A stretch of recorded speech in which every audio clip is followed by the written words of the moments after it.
بسم الله الرحمن الرحيم. ألف لام را. تلك آيات الكتاب المبين. إنا أنزلناه قرآنا عربيا لعلكم تعقلون. نحن نقص عليك أحسن القصص بما أوحينا إليك هذا القرآن وإن كنت من قبله لمن الغافلين. إذ قال يوسف لأبيه يا أبت إني رأيت 11 كوكبا والشمس والقمر رأيتهم لي ساجدين. قال يا بني لا تقصص رؤياك على إخوتك فيكيدوا لك كيدا إن الشيطان للإنسان عدو مبين. وكذلك يجتبيك ربك ويعلمك من تأويل الأحاديث ويتم نعمته عليك وعلى آل يعقوب كما أتمها على أبويك من قبل إبراهيم وإسحاق إن ربك عليم حكيم. لقد كان في يوسف وإخوته آيات للسائلين إذ قالوا ليوسف وأخوه أحب إلى أبينا منا ونحن عصبة إن أبانا لفي ضلال مبين. اقتلوا يوسف أو اطرحوه أرضا يخل لكم وجه أبيكم وتكونوا من بعده قوما صالحين. قال قائل منهم لا تقتلوا يوسف وألقوه في غيابات الجب يلتقطه بعض السيارة إن كنتم فاعلين. قالوا يا أبانا ما لك لا تامن على يوسف وإنا له لناصحون. أرسله معنا غدا يرتع ويلعب وإنا له لحافظون. قال إني ليحزنني أن تذهبوا به وأخاف أن يأكله الذئب وأنتم عنه غافلون. قالوا لئن أكله الذئب ونحن عصبة إنا إذا لخاسرون. فلما ذهبوا به وأجمعوا أن يجعلوه في غيابات الجب وأوحينا إليه لتنبئنهم بأمرهم هذا وهم لا يشعرون. وجاءوا أباهم عشاء يبكون. قالوا يا أبانا إنا ذهبنا نستبق وتركنا يوسف عند متاعنا فأكله الذئب وما أنت بمؤمن لنا ولو كنا صادقين. وجاءوا على قميصه بدم كذب قال بل سولت لكم أنفسكم أمرا فصبر جميل والله المستعان على ما تصفون. وجاءت سيارة فأرسلوا واردهم فأدلى دلوه قال يا بشرى هذا غلام وأسروه بضاعة والله عليم بما يعملون. وشروه بثمن بخس دراهم معدودة وكانوا فيه من الزاهدين. وقال الذي اشتراه من مصر لامرأته أكرمي مثواه عسى أن ينفعنا أو نتخذه ولدا وكذلك مكنا ليوسف في الأرض ولنعلمه من تأويل الأحاديث والله غالب على أمره ولكن أكثر الناس لا يعلمون. ولما بلغ أشده آتيناه حكما وعلما وكذلك نجزي المحسنين. وراودته التي هو في بيتها عن نفسه وغلقت الأبواب وقالت هيت لك قال معاذ الله إنه ربي أحسن مثواي إنه لا يفلح الظالمون. ولقد همت به وهم بها لولا أن رأى برهان ربه كذلك لنصرف عنه السوء والفحشاء إنه من عبادنا المخلصين. واستبق الباب وقدت قميصه من دبر وألف يا سيدها لدى الباب. قالت ما جزاء من أراد بأهلك سوءا إلا أن يسجن أو عذاب أليم. قال هي راودتني عن نفسي وشهد شاهد من أهلها إن كان قميصه قد من قبل فصدقت وهو من الكاذبين وإن كان قميصه قد من دبر فكذبت وهو من الصادقين. فلما رأى قميصه قد من دبر قال إنه من كيدكن إن كيدكن عظيم يوسف أعرض عن هذا واستغفري لذنبك إنك كنت من الخاطئين. وقال نسوة في المدينة امرأة العزيز تراود فتاها عن نفسه قد شغفها حبا إنا لنراها في ضلال مبين. فلما سمعت بمكرهن أرسلت إليهن وأعتدت لهن متكأ وآتت كل واحدة منهن سكينا وقالت اخرج عليهن. فلما رأينه أكبرنه وقطعن أيديهن وقلن حاش لله ما هذا بشر إن هذا إلا ملك كريم. قالت فذلكن الذي لمتنني فيه ولقد راودته عن نفسه فاستعصم ولئن لم يفعل ما آمره ليسجنن وليكون من الصاغرين. قال رب السجن أحب إلي مما يدعونني إليه وإلا تصرف عني كيدهن أصب إليهن وأكن من الجاهلين. فاستجاب له ربه فصرف عنه كيدهن إنه هو السميع العليم. ثم بدا لهم من بعد ما رأوا الآيات ليسجننه حتى حين. ودخل معه السجن فتيان قال أحدهما إني أراني أعصر خمرا وقال الآخر إني أراني أحمل فوق رأسي خبزا تأكل الطير منه نبئنا بتأويله إنا نراك من المحسنين. قال لا يأتيكما طعام ترزقانه إلا نبأتكما بتأويله قبل أن يأتيكما ذلكما مما علمني ربي إني تركت ملة قوم لا يؤمنون بالله وهم بالآخرة هم كافرون واتبعت ملة آبائي إبراهيم وإسحاق ويعقوب ما كان لنا أن نشرك بالله من شيء ذلك من فضل الله علينا وعلى الناس ولكن أكثر الناس لا يشكرون. يا صاحبي السجن أرباب متفرقون خير من الله الواحد القهار ما تعبدون من دونه إلا أسماء سميتموها أنتم وآباؤكم ما أنزل الله بها من سلطان إن الحكم إلا لله أمر ألا تعبدوا إلا إياه ذلك الدين القيم ولكن أكثر الناس لا يعلمون. يا صاحبي السجن أما أحدكما فيسقي ربه خمرا وأما الآخر فيصلب فتأكل الطير من رأسه قضي الأمر الذي فيه تستفتيان. وقال للذي ظن أنه ناج منه اذكرني عند ربك فأنساه الشيطان ذكر ربه فلبث في السجن بضع سنين. وقال الملك إني أرى 7 بقرات سمان يأكلهن 7 عجاف و7 سنبلات خضر وأخرى يابسات يا أيها الملأ وافتوني في رؤياي إن كنتم للرؤيا تعبرون. قالوا أضغاث أحلام وما نحن بتأويل الأحلام بعالمين. وقال الذي نجا منهما وادكر بعد أمتنا أنبئكم بتأويله فأرسلون. يوسف أيها الصديق أفتنا في 7 بقرات سمان يأكلهن 7 عجاف و7 سنبلات خضر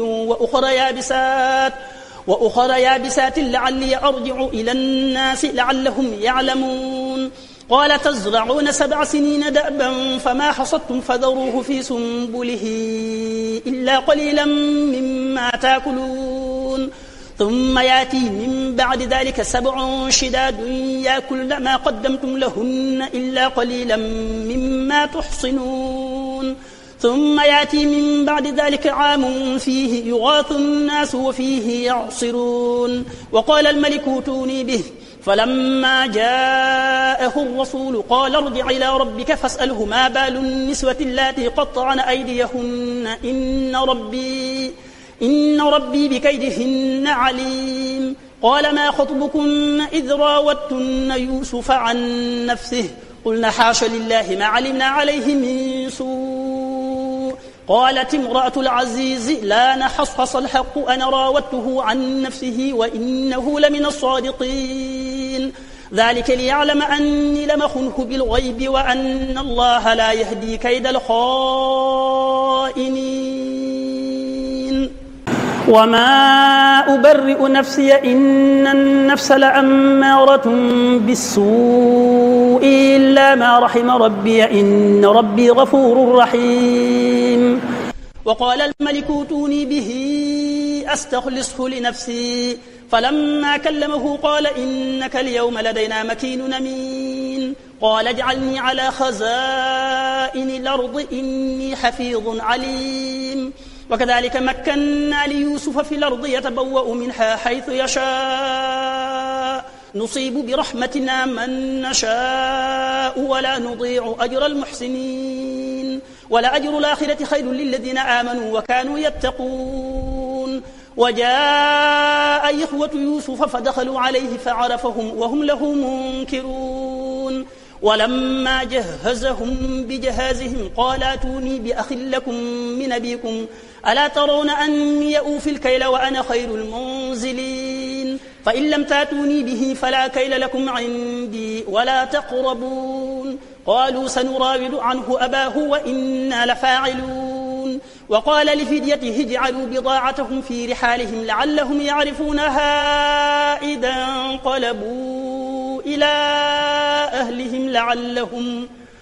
انقلبوا إلى أهلهم لعلهم يرجعون فلما رجعوا إلى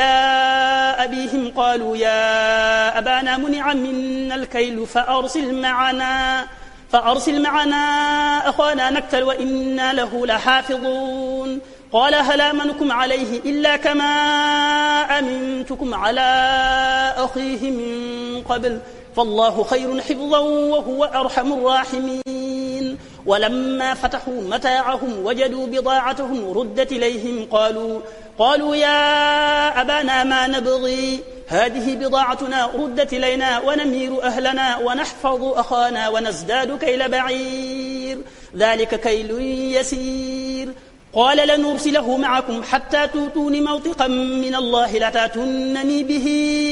إلا أن يحاط بكم فلما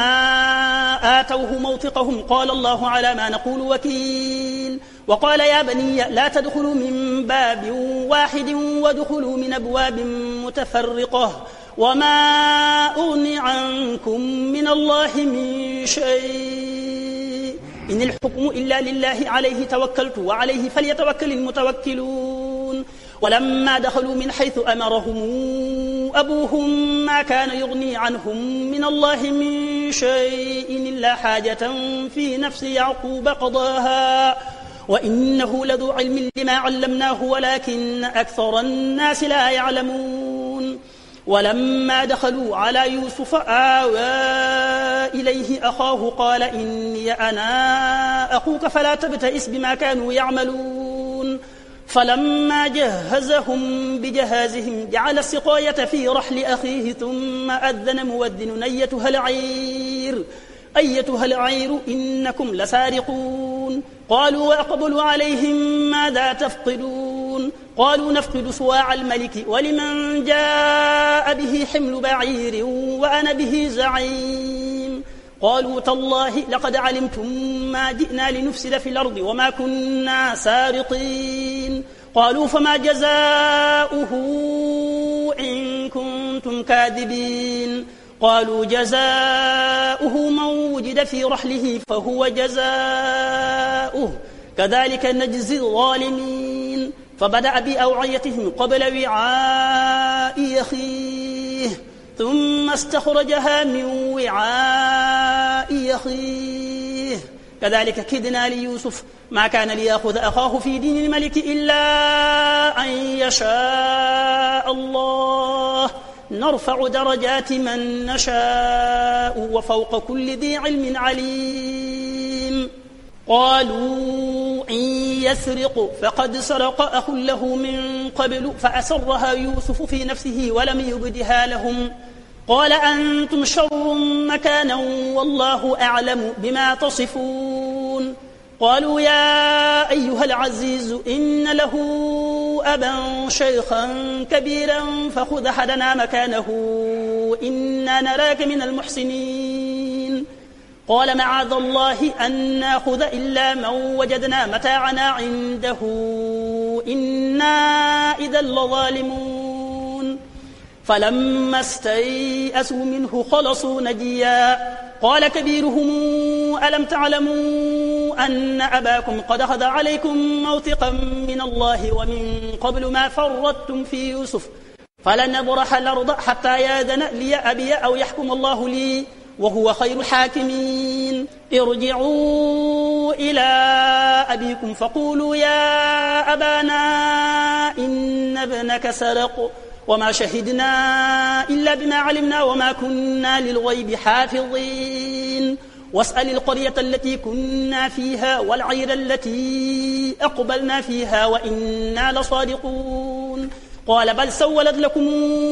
أنفسكم أمرا فصبر جميل عسى الله أن ياتيني بهم جميعا إنه هو العليم الحكيم وتولى عنهم وقال يا أسفا على يوسف وابيضت عيناه من الحزن فهو كظيم قالوا تالله تفتأ تذكر يوسف حتى تكون حرضا أو تكون من الهالكين قال إنما أشكو بثي وحزني إلى الله وأعلم من الله ما لا تعلمون يا بني يذهبوا فتحسسوا من يوسف وأخيه ولا تيأسوا من روح الله إنه لا ييأس من روح الله إلا القوم الكافرون فلما دخلوا عليه قالوا يا أيها العزيز مسنا وأهلنا الضر وجئنا ببضاعة مزجاة فأوف لنا الكيل وتصدق علينا إن الله يجزي المتصدقين قال هل علمتم ما فعلتم بيوسف وأخيه إذا أنتم جاهلون قالوا أئنك لأنت يوسف قال أنا يوسف وهذا أخي قد من الله علينا إنه من يتق ويصبر فإن الله لا يضيع أجر المحسنين قالوا تالله لقد آثرك الله علينا وإن كنا لخاطئين قال لا تثريب عليكم اليوم يغفر الله لكم وهو أرحم الراحمين اذهبوا بقميصي هذا فألقوه على وجه أبي يات بصيرا واتوني بأهلكم أجمعين ولما فصلت العير قال أبوهم إني لأجد ريح يوسف لولا أن تفندون قالوا تالله إنك لفي ضلالك القديم فلما أن جاء البشير ألقاه على وجهه فارتد بصيرا قال ألم قل لكم إني أعلم من الله ما لا تعلمون قالوا يا أبانا استغفر لنا ذنوبنا إنا كنا خاطئين قال سوف أستغفر لكم ربي إنه هو الغفور الرحيم فلما دخلوا على يوسف آوى إليه أبويه وقال ادخلوا مصر إن شاء الله آمنين ورفع أبويه على العرش وخروا له سجدا وقال يا أبت هذا تاويل رؤياي من قبل قد جعلها ربي حقا وقد أحسن بي إذا أخرجني من السجن وجاء بكم من البدو من بعد أن نزغ الشيطان بيني وبين إخوتي إن ربي لطيف لما يشاء إنه هو العليم الحكيم ربي قد آتيتني من الملك وعلمتني من تاويل الأحاديث فاطر السماوات والأرض أنت ولي في الدنيا والآخرة توفني مسلما وألحقني بالصالحين ذلك من أنباء الغيب نوحيه إليك وما كنت لديهم إذا اجمعوا أمرهم وهم يمكرون وما أكثر الناس ولو حرصت بمؤمنين وما تسألهم عليه من أجر إن هو إلا ذكر للعالمين وكأي من آية في السماوات والأرض يمرون عليها وهم عنها معرضون وما يؤمن أكثرهم بالله إلا وهم مشركون أفأمنوا أن تأتيهم غاشية من عذاب الله أو تأتيهم الساعة بغتة وهم لا يشعرون قل هذه سبيلي أدعو إلى الله على بصيرة أنا ومن اتبعني وسبحان الله وما أنا من المشركين وما أرسلنا من قبلك إلا رجالا يوحى إليهم من أهل القرى أفلم يسيروا في الأرض فينظروا كيف كان عاقبة الذين من قبلهم ولدار الآخرة خير للذين اتقوا فلا تعقلون حتى إذا استيأس الرسل وظنوا أنهم قد كذبوا جاءهم نصرنا فننجي من نشاء ولا يرد بأسنا عن القوم المجرمين لقد كان في قصصهم عبرة لأولي الألباب ما كان حديثا يفترى ولكن تصديق الذي بين يديه وتفصيل كل شيء وهدى ورحمة لقوم يؤمنون بسم الله الرحمن الرحيم ألف لام ميم را تلك آيات الكتاب والذي أنزل إليك من ربك الحق ولكن أكثر الناس لا يؤمنون الله الذي رفع السماوات بغير عمد ترونها ثم استوى على العرش وسخر الشمس والقمر كل يجري لأجل مسمى يدبر الأمر يفصل الآيات لعلكم بلقاء ربكم توقنون وهو الذي مد الأرض وجعل فيها رواسي وأنهارا ومن كل الثمرات جعل فيها زوجين اثنين يغشي الليل النهار إن في ذلك لآيات لقوم يتفكرون وفي الأرض قطاع متجاورات وجنات من أعناب وزرع ونخيل صنوان وغير صنوان تسقى بماء واحد ونفضل بعضها على بعض في الأكل إن في ذلك لآيات لقوم يعقلون وإن تعجب فعجب قولهم أئذا كنا ترابا إنا لفي خلق جديد أولئك الذين كفروا بربهم وأولئك الأغلال في أعناقهم وأولئك أصحاب النار هم فيها خالدون ويستعجلونك بالسيئة قبل الحسنة وقد خلت من قبلهم المثلات وإن ربك لذو مغفرة للناس على ظلمهم وإن ربك لشديد العقاب ويقول الذين كفروا لولا أنزل عليه آية من ربه إنما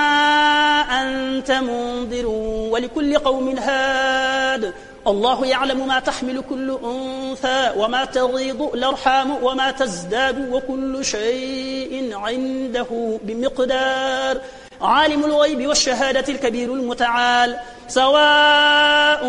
منكم من أسر القول ومن جهر به ومن هو مستخف بالليل وسارب بالنهار له معقبات من بين يديه ومن خلفه يحفظونه من أمر الله إن الله لا يغير ما بقوم حتى يغيروا ما بأنفسهم وإذا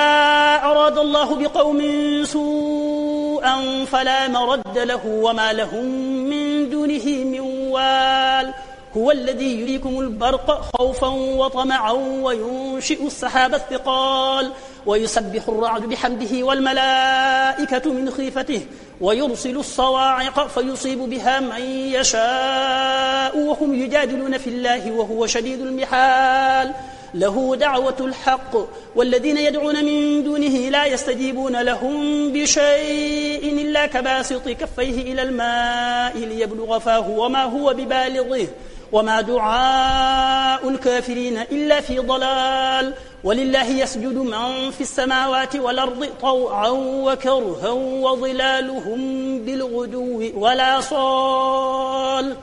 قل من رب السماوات والأرض قل الله قل فاتخذتم من دونه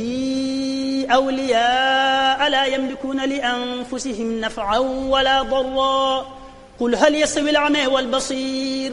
أم هل تستوي الظلمات والنور أم جعلوا لله شركاء خلقوا كخلقه فتشابه الخلق عليهم قل الله خالق كل شيء وهو الواحد القهار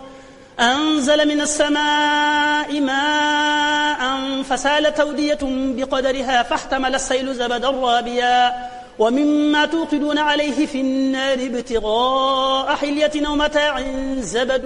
مثله كذلك يضرب الله الحق والباطل فأما الزبد فيذهب جفاء وأما ما ينفع الناس فيمكث في الأرض كذلك يضرب الله الأمثال للذين استجابوا لربهم الحسنى والذين لم يستجيبوا له لو أن لهم ما في الأرض جميعا ومثله معه لافتدوا به أولئك لهم سوء الحساب ومأواهم جهنم وبئس المهاد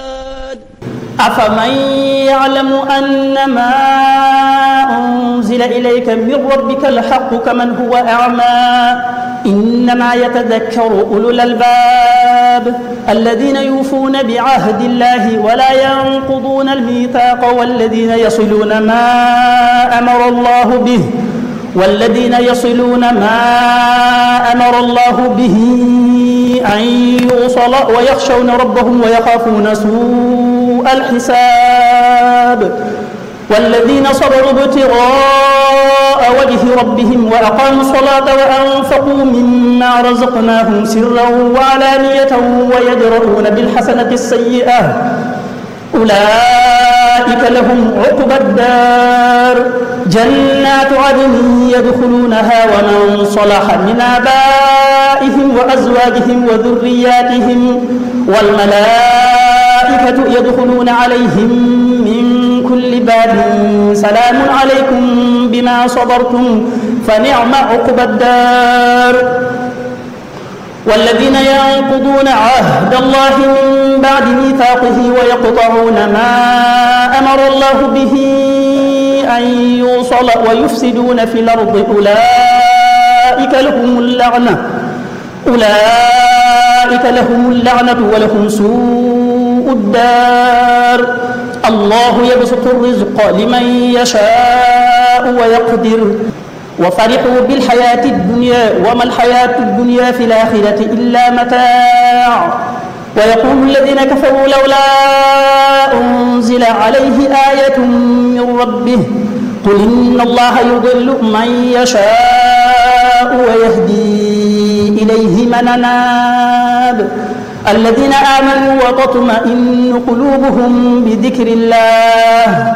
ألا بذكر الله تطمئن القلوب الذين آمنوا وعملوا الصالحات طوبى لهم وحسن مآب كذلك أرسلناك في أمة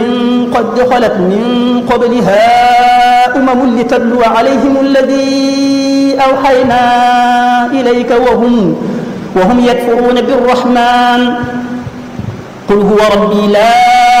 إله إلا هو عليه توكلت وإليه متاب ولو أن قرآنا سيرت به الجبال أو قطع به الأرض أو كلم به الموتى بل لله الأمر جميعا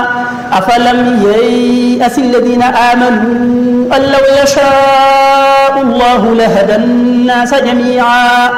ولا يزال الذين كفروا تصيبهم بما صنعوا قارعة أو تحل قريبا من ديارهم حتى يأتي وعد الله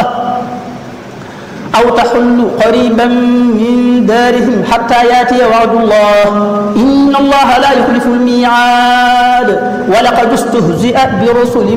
من قبلك فأمليت للذين كفروا ثم أخذتهم فكيف كان عقاب أفمن هو قائم على كل نفس بما كسبت وجعلوا لله شركاء قل سموهم أم تنبئونه بما لا يعلم في الأرض أم بظاهر من القول بل زين للذين كفروا مكرهم وصدوا عن السبيل ومن يضلل الله فما له من هاد لهم عذاب في الحياة الدنيا ولعذاب الآخرة أشق وما لهم من الله من واق مثل الجنة التي وعد المتقون تجري من تحتها الأنهار أكلها دائم وظلها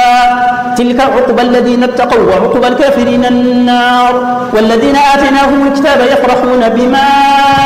أنزل إليك ومن الأحزاب من ينكر بعضه قل إنما أمرت أن أعبد الله ولا